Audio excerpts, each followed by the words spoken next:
یوم آزادی کے حوالے سے ایک تقریب میں آرمی چیف نے خطاب کرتے ہوئے یہ جو ڈیجیٹل دہشت گردی ہے اس کا دوبارہ تذکرہ کیا.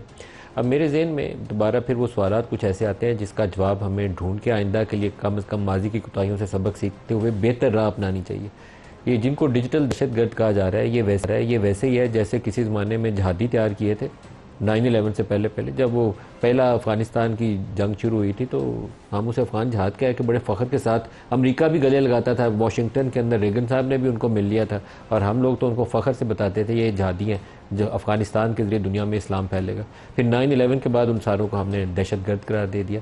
تو اسی طریقے سے جب نیا پاکستان بنانے کے لیے ایک وہ ماسٹر پلان پہ 2011 کے بعد سے کام شروع ہوا تھا تو اسی کے اندر یہ جو سوشل میڈیا سپیس ہے اس کو ویپنائز کرنا، میں یہ انٹینشنل ٹرم یوز کر رہا ہوں کیونکہ اس کو ویپنائز کیا گیا اس سوشل میڈیا سپیس کو اپنے سیاسی مخالفین کو نشانہ بنانے کے لیے.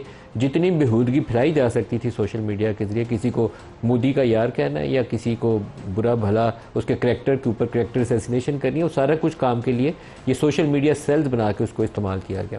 اب ہم ان کو ڈیجیٹل ٹیررسٹ کہتے ہیں کیونکہ اس لیے کہتے ہیں کہ وہ لوگ پہلے جو سیاسی مخالفین کو یہ کچھ کہہ رہے تھے اب وہ اپنی فوج کو جوڈیشری کو اس کے خلاف یہی الفاظ استعمال کرتے ہیں.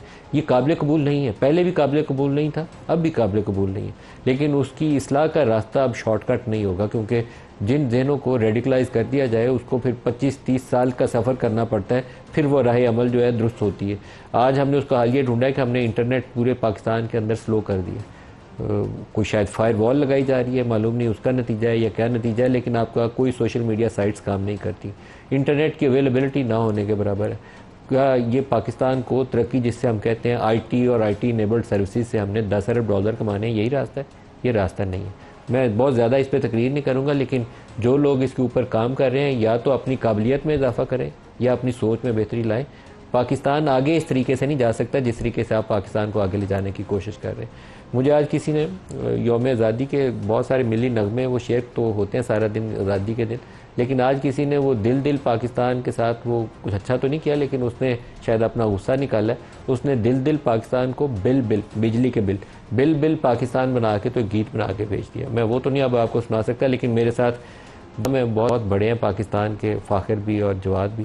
میں ان دونوں سے ضرور درخواست کروں گا کہ کچھ آج دلوں کو گرمانے والا ماضی کے جو بے شمار آپ لوگوں نے گیت گائے ان میں سے کچھ ہمیں آن ایئر بھی بغیر میوزک کے، میوزک تو نہیں اس میں پروگرام میں آ سکے گا، تو بغیر میوزک کے ہی کچھ گنگنا کے فاخر پہلے آپ ہی سنا دیں.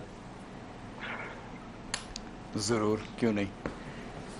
دیکھیں پاکستان ہمیشہ سے مسائل کا شکار تو رہا ہے اور ہم سورٹ آف دھکا سٹارٹ کار کی مانند رہے ہیں.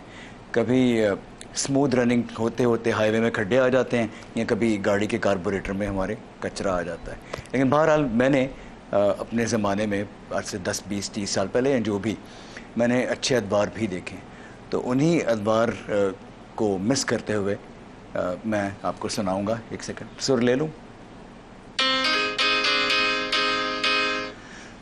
دل دولت ارماں یہ میری جان لٹا دوں تجھ پہ جانم، آندھی آئے لاکھ بڑھے طوفان یہ چاہت ہوگی نا کم. 100 باتوں کی بات ہو تیرا ساتھ کبھی نہ جاننا، بس تیرا دیدار ہو تیرا پیار تجھی کو سب کچھ مانا. تیریاں ہواواں وچ ٹھنڈیاں نے چھاواں وچ رہنا صدا ہو تیرے بنا دل نہ لگے، تیرے بنا دل نہ لگے.